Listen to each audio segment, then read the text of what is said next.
Bismillahirrahmanirrahim. Assalamualaikum warahmatullahi wabarakatuh. Izin memperkenalkan diri, nama saya Reka Sari dari kelas 4B dengan nomor induk mahasiswa 1951201. Pada kali ini, saya akan membuat sebuah video untuk memenuhi salah satu tugas pada mata kuliah Kajian Jurnal Pendidikan Matematika dengan dosen pengampu Dr. Eka Satya Aldila Afriansah, MSc. Tugasnya yaitu mereview salah satu artikel jurnal yang diambil dari jurnal Musyarafah. Di sini saya mengambil artikel pada volume 11 nomor 1 pada tahun 2022 dengan judul artikel mengeksplor penalaran spasial siswa dalam menyelesaikan soal geometri berdasarkan gender. Untuk itu kita langsung masuk ke review jurnal artikelnya. Oke, sekarang kita langsung masuk ke review artikel jurnalnya. Nah, di sini saya mengambil artikel dari jurnal Musyarafah ya. Nah, di sini di bagian artikelnya, di bagian bawah, di halaman 1 dan seterusnya akan ada tulisan paling atas ada Musyarafah Jurnal Pendidikan Matematika ya. Nah, ini adalah untuk jurnal, nama jurnalnya gitu ya. Nah, untuk review artikel jurnal, pada bagian pertama ada yang disebut dengan identitas artikel. Identitas artikel yang pertama memuat nama jurnal. Ini ya yang sudah saya tandai, yaitu Musyarafah Jurnal Pendidikan Matematika. Yang selanjutnya ada nama penulis. Kita lihat di bagian paling atas. Nah, di sini ada nama penulis, yaitu Nurul Aini sebagai penulis 1 dan Eni Suswonto sebagai penulis 2-nya. Nah, selanjutnya ada yang disebut dengan judul artikel. Judul artikel adalah ini ya yang paling atas. Nah, untuk judul artikelnya yaitu mengekspor penalaran spasial siswa dalam menyelesaikan soal geometri berdasarkan gender. Ini untuk judul artikelnya.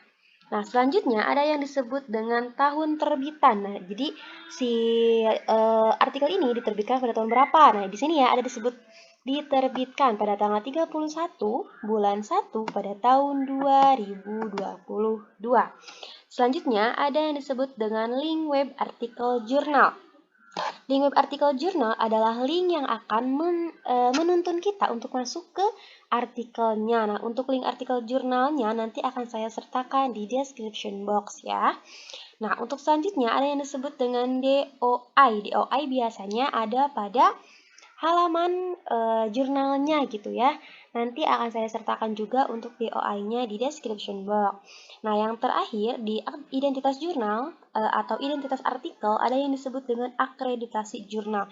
Jadi si jurnal Musyarafah ini tuh ada di akreditasi berapa gitu. Kebetulan untuk Musyarafah Jurnal Pendidikan Matematika ada di akreditasi jurnal Sinta 2 ya, teman-teman.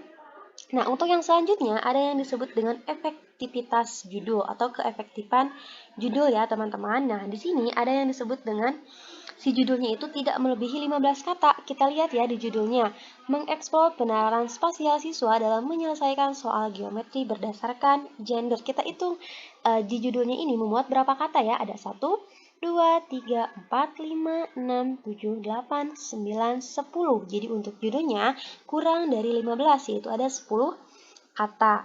Nah, selanjutnya tidak menggunakan singkatan di judul. Bisa dilihat ya di dalam judul ini tidak menggunakan singkatan ya. Sekarang kita lanjut pada judul selanjutnya, yaitu ada abstrak. Abstrak itu memuat apa aja? Yang pertama ada inti masalah. Di abstrak harus memuat inti masalah. Ini abstrak ya. Kita lihat di sini di abstrak. Nah, di abstrak yang pertama ada memuat inti masalah. Inti masalahnya itu di sini. Penalaran spasial penting untuk dibangun dan dikembangkan karena membantu siswa dalam memahami suatu konsep geometri. Namun, penalaran spasial siswa tahap operasional dan konkret masih jarang diteliti. Sedangkan di tahap tersebut merupakan tahap awal anak dalam memahami geometri. Berarti inilah inti masalahnya. Karena pada tahap ini belum banyak yang meneliti. Nah, selanjutnya ada yang disebut dengan tujuan penelitian. Ini ya, untuk tujuan penelitiannya. Nah, tujuan penelitian adalah mengeksplor penalaran spasial siswa dalam menyelesaikan soal geometri berdasarkan gender. Itu untuk tujuan penelitiannya. Yang selanjutnya ada subjek penelitian. Di sini sudah disebutkan. Nah, untuk subjeknya itu adalah siswa kelas 5 MI Al-Asy'ari Kerak Diwak Jombang sejumlah 28 siswa. Itu untuk subjek populasi subjeknya. Sedangkan untuk subjek inti dari penelitian ini yaitu diambil satu laki-laki dan satu perempuan berdasarkan purposive sampling. Oke, yang selanjutnya ada yang disebut dengan metode penelitian. Abstrak itu harus memuat metode penelitian. Sedangkan di sini untuk metode penelitian itu, nah jenis penelitian dan metode penelitian itu adalah penelitian kualitatif deskriptif. Setelah itu ada yang disebut dengan teknik pengumpulan datanya. Nah, teknik pengumpulan data di sini disebutkan instrumen pendukung yaitu lembar tugas penalaran spasial dan pedoman wawancara, yaitu untuk teknik pengumpulan datanya. Sedangkan teknik analisis datanya di sini tidak disebutkan ya untuk teknik analisis datanya. Berarti itu merupakan salah satu kekurangan dari abstrak pada artikel ini. Selanjutnya ada disebutkan bahwa abstrak itu harus memuat hasil penelitian. Di sini sudah disebutkan ya bahwa hasil penelitiannya menunjukkan bahwa siswa laki-laki lebih dominan dalam visualisasi fasial, siswa perempuan lebih dominan dalam orientasi fasial. Namun, pada rotasi spasial memiliki kemampuan penerapan spasial yang sama. Itu untuk hasil penelitian. Selanjutnya ada implikasi atau simpulan penelitian. Simpulan penelitiannya ini.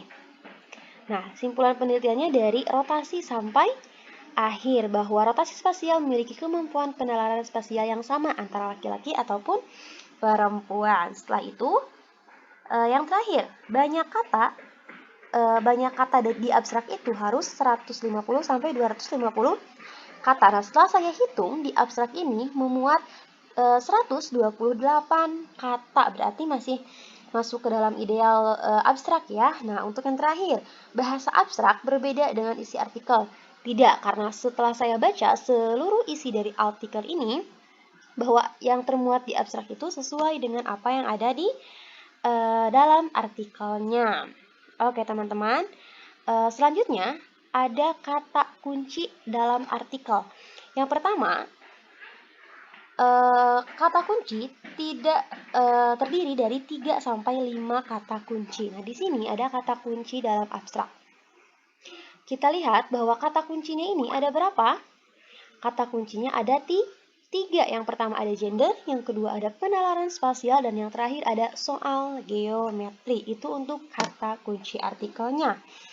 Nah, selanjutnya ada keterbacaan gambar, tabel, dan juga persamaan di dalam artikel. Yang pertama, seluruh gambar terlihat jelas. Kualitas dan resolusi gambarnya baik. Nah, kita lihat ke bawah. Di dalam artikel ini terdapat sebuah gambar. Bisa kalian lihat bahwa gambar yang termuat dalam artikel ini tidak begitu terlihat jelas ya. Berarti bisa disebutkan bahwa gambar dalam artikel ini sedikit ngeblur gitu ya teman-teman. Nah, yang selanjutnya ada seluruh tabel tidak terlalu kecil atau mepet dan dapat terbaca. Karena di sini di dalam artikel ini tidak terdapat tabel ya. Jadi berarti ya kita kosongkan aja. Berarti nggak ada tabelnya. Nah, selanjutnya ada gambar atau tabel disertai narasi singkat sebelum atau sesudah letak gambar dan tabel. Bisa dilihat ya di sini setelah termuat gambar di atasnya, di sini ada keterangan. Nah, bahwa gambar 1 ini adalah proses merepresentasikan rotasi SP atau soal persamaan ya. Jadi, ada narasi setelah gambar atau tabelnya. Setelah itu, penyebutan posisi atau gambar yaitu gambar di bawah atau tabel di atas. Tidak ya teman-teman, karena di dalam narasi ini setelah gambar tidak ada sebutan di atas atau di bawah, tapi langsung menyebutkan gambar nomor berapa di bawah gambarnya gitu ya. Nah, selanjutnya ada selanjutnya ada persamaan ditulis dengan jelas, diberi nomor dan diberi keterangan. Karena di dalam artikel ini tidak terdapat persamaan, maka ya kita kosongkan aja untuk itunya ya. Nah, selanjutnya ada yang disebut dengan penggunaan istilah dan kebahasaan. sudah sesuai dengan KBBI. Nah, setelah saya baca, isi dari seluruh artikelnya sudah sesuai dengan KBBI. Yang selanjutnya ada terdapat singkatan yang sudah umum. Nah, setelah saya baca juga, tidak terdapat singkatan apapun yang ada dalam artikel ini. Jadi, semua kata ditulis dengan sangat jelas, tidak menggunakan singkatan. Selanjutnya, ada yang disebut dengan kecukupan state of the art.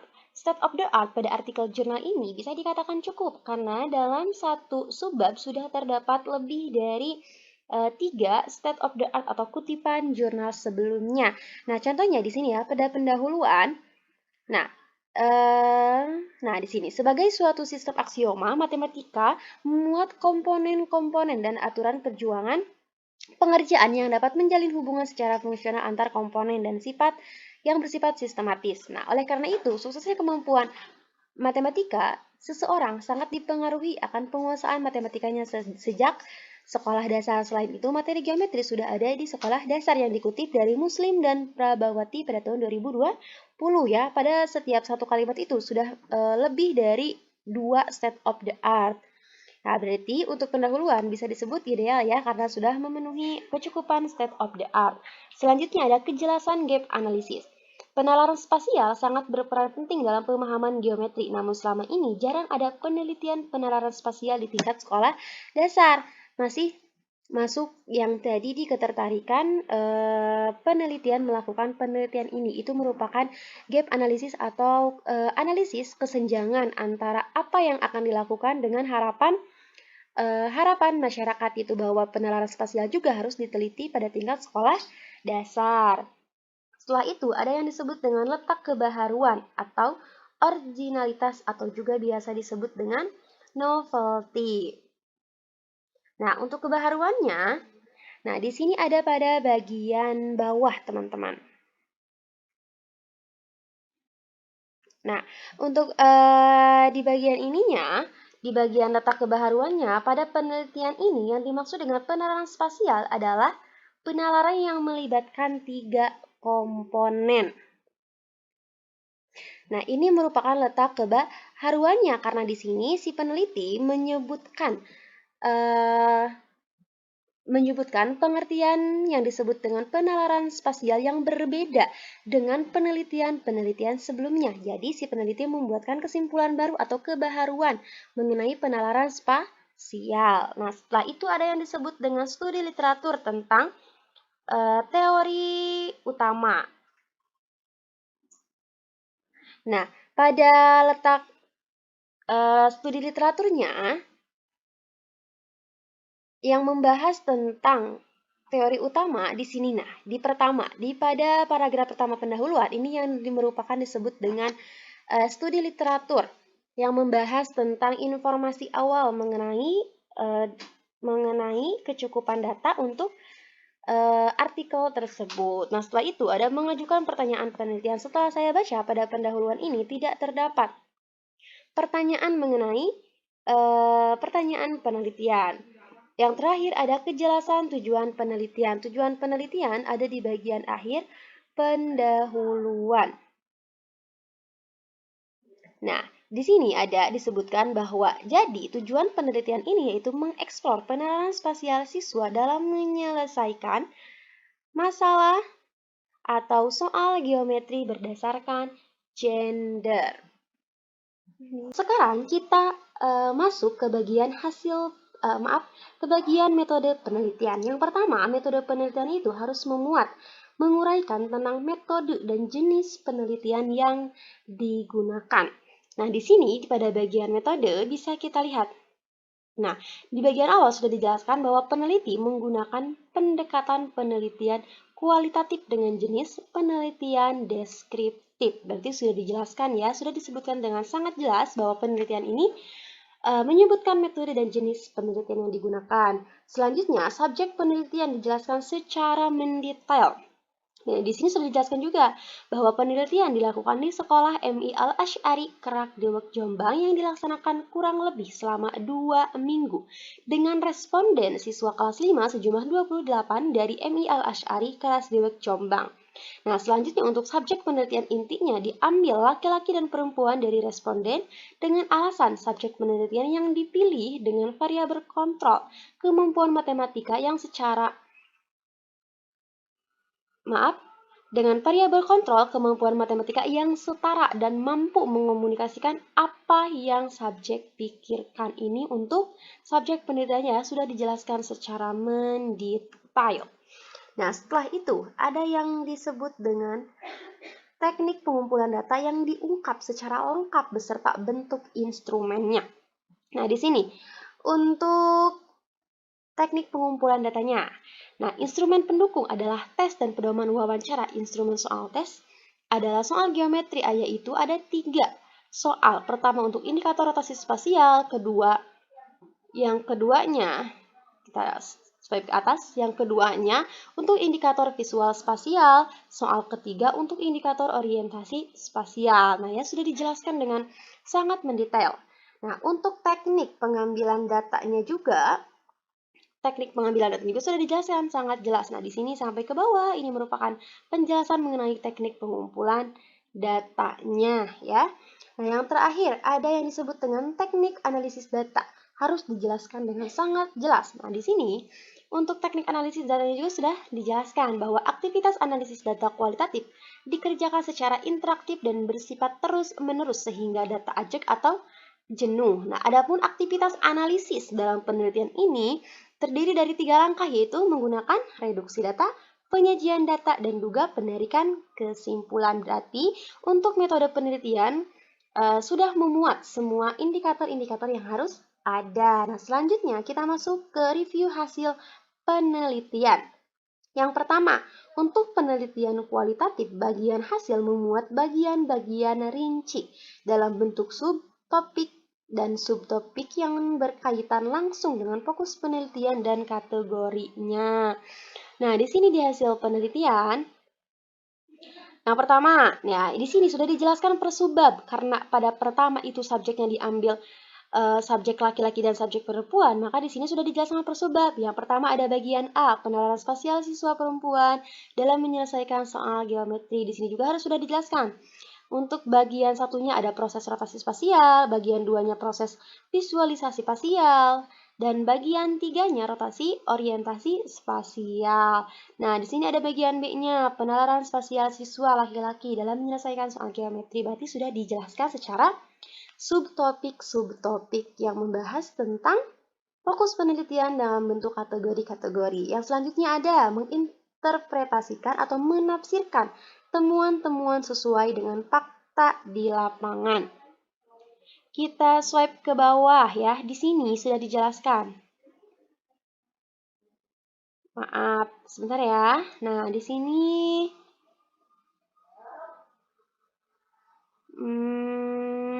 maaf, sebentar ya.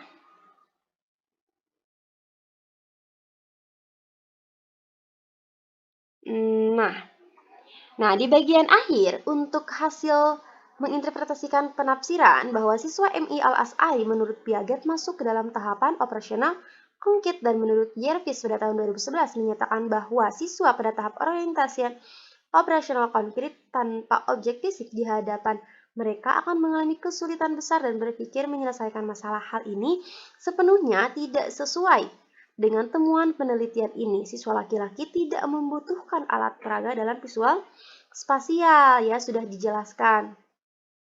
Nah, di sini ya, di bagian ini sampai ke bawah itu merupakan penafsiran interpretasi dari temuan-temuan yang sesuai dengan fakta di lapangan, bahwa hasil dari penelitian itu tidak seharusnya seperti itu ya. Yang selanjutnya ada hasil temuan penelitian diintegrasikan atau dikaitkan dengan hasil-hasil penelitian sebelumnya atau dengan teori yang sudah ada. Nah, ada ya di sini. Sebentar saya akan tandai dulu. Maaf, bentar ya. Kita swipe ke atas. Nah, di sini sudah dijelaskan. Siswa perempuan mengalami kesulitan sehingga membutuhkan alat peraga dalam proses spasial. Hal ini sesuai dengan pernyataan Asri pada tahun 2014 dan Narvila pada tahun 2019. Mereka menyatakan bahwa penerapan spasial antara laki-laki dan perempuan memiliki perbedaan, di mana siswa laki-laki lebih baik dibandingkan perempuan dan bla bla bla sampai ke bawah. Ini merupakan hasil temuan yang diintegrasikan atau dikaitkan dengan hasil penelitian-penelitian sebelumnya. Berarti sudah dijelaskan ya. Nah, untuk yang terakhir, pada bagian hasil ada yang disebut dengan memunculkan teori-teori baru atau modifikasi teori yang telah ada. Nah, di bawah. Nah, ini merupakan hasil temuan baru, maka dapat dinyatakan bahwa penerapan spasial siswa laki-laki itu tidak ditentukan lebih baik daripada siswa perempuan secara menyeluruh karena perbedaan itu tergantung pada indikator dari penerapan spasial. Ini merupakan temuan baru dari penelitian yang dilakukan ya, teman-teman. Oke, pada bagian akhir kita akan meneliti tentang penutup daftar pustaka dan point of view. Untuk bagian penutup, yang pertama, penutup itu harus memuat informasi tentang kesimpulan dari jawaban semua pernyataan penelitian yang diajukan. Nah, di sini sudah disebutkan bahwa berdasarkan hasil analisis dan pembahasan dapat disimpulkan bahwa terdapat perbedaan penalaran spasial antara laki-laki dan perempuan dalam melakukan visual spasial dan orientasi spasial. Karena kan rumusan masalahnya itu tadi ya kita lihat bahwa di judulnya itu kita ingin mengetahui atau mengeksplor penalaran spasial siswa dalam menyelesaikan soal geometri berdasarkan gender. Di sini sudah dijawab pada bagian penutup, teman-teman, bahwa untuk perbedaan penalaran spasial antara siswa laki-laki dan perempuan, perbedaannya pada bagian visual spasial dan orientasi spasial. Yang kedua ada letak kontribusi penelitian tersebut. Pada bagian penutup setelah saya baca, ternyata tidak disebutkan letak kontribusinya secara langsung, tetapi secara tidak langsung. Penelitian ini pasti memberikan kontribusi untuk dunia pendidikan, yang lebih tepatnya bagi pendidik-pendidik supaya pendidik-pendidik tersebut bisa menentukan model pembelajaran yang baik untuk siswa supaya bisa meningkatkan penalaran spasialnya ya teman-teman. Selanjutnya, apakah masalah sudah selesai atau belum? Menurut saya, masalah pada penelitian ini sudah selesai karena apa yang menjadi rumusan masalah atau pertanyaan sudah semuanya terjawab. Selanjutnya, ada apakah terdapat saran untuk penelitian selanjutnya? Nah, pada bagian penutup di sini disebutkan sarannya. Nah, di sini penelitian ini memiliki keterbatasan dalam pemilihan subjek. Disarankan untuk penelitian selanjutnya, bisa melihat tidak hanya melihat gender, tetapi bisa juga dengan gaya kognitif atau lainnya agar pengetahuan terkait penalaran spasial akan lebih luas. Nah, itu untuk bagian penutup. Sekarang kita akan mereview bagian daftar pustaka ya. Kita lihat di bagian daftar pustaka. Nah, di sini gaya sitasi apa yang digunakan dalam artikel ini? Setelah saya cek pada bagian daftar pustakanya, ternyata yang digunakan yaitu gaya sitasi American Philological Association 7 edition atau APA ya, biasanya disebut dengan gaya sitasi APA edition. Pada bagian ke-7. Apakah penulisan daftar pustaka sudah sesuai dengan abjad? Sudah ya, bisa dilihat di sini. Nah, di sini A, setelah itu ke C, F, Z, L, dan seterusnya. Berarti daftar pustakanya sudah sesuai dengan abjad. Setelah itu, di daftar pustaka ada nisbah sumber acuan primer. Nisbah sumber acuan primer adalah bahwa daftar pustaka ini disusun dari apa aja? Di sini bisa dilihat ya, ada dari jurnal, ada dari tesis, ada dari proceeding seminar, dan lain sebagainya. Dan setelah saya hitung bahwa nisbah acuan primer dalam artikel ini sebesar 66% gitu ya. Nah, selanjutnya ada yang disebut dengan derajat kemutahiran. Derajat kemutahiran berarti artikel tersebut disusun dari jurnal-jurnal pada 5 tahun terakhir ya. Nah, di sini bisa kita lihat, di sini ada jurnal. Nah, jurnal ada yang pada tahun 2020 dan seterusnya ya. Berarti setelah saya lihat dan saya hitung bahwa derajat kemutahiran dalam daftar pustaka artikel ini sebesar 41% ya. Yang terakhir pada daftar pustaka banyaknya referensi lebih dari 20. Nah, setelah saya hitung, pada bagian daftar pustaka ini, di sini terdapat 32 referensi, teman-teman. Jadi, sudah melebihi dari kata ideal ya, karena sudah lebih dari 20 referensi. Oke, yang terakhir, ada point of view. Apa kelebihan dari penelitian ini? Kelebihan dari penelitian ini, menurut saya, penelitian ini sudah bisa disebut dengan penelitian yang baik karena sudah memenuhi banyak indikator-indikator dari review dari bagian artikel yang sudah saya review dan juga sudah memuat state of the art yang sangat banyak dan lain sebagainya gitu ya.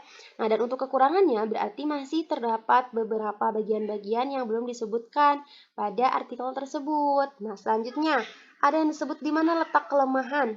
Tadi ya sudah saya sebutkan. Yang terakhir ada apakah Anda memiliki ide yang lain untuk memecahkan masalah pada penelitian ini? Karena pada artikel ini semua rumusan masalah sudah dijawab, berarti saya tidak ada kesempatan gitu ya teman-teman untuk untuk memberikan ide lain untuk memecahkan masalah. Yang terakhir ada berikan saran secara umum terhadap artikel ini. Ya, menurut saya artikel ini harus memperbaiki isi-isinya. Apa yang sudah saya review yang belum terdapat dalam artikel ini sebaiknya diperbaiki supaya memudahkan untuk orang-orang yang kedepannya akan mereview dan juga akan membaca isi artikel ini. Nah, teman-teman, itu merupakan setelah saya hitung, ada 60 indikator yang sudah saya review mengenai artikel ini. Nah, mungkin itu saja yang dapat saya sampaikan. Mohon maaf apabila terdapat kesalahan kata dan lain sebagainya. Saya ucapkan terima kasih. Alhamdulillah, kegiatan mereview artikel salah satu jurnal telah selesai. Saya ucapkan mohon maaf apabila terdapat kesalahan penyebutan nama ataupun isi artikel. Untuk kali ini saya ucapkan terima kasih dan sekian. Wassalamualaikum warahmatullahi wabarakatuh.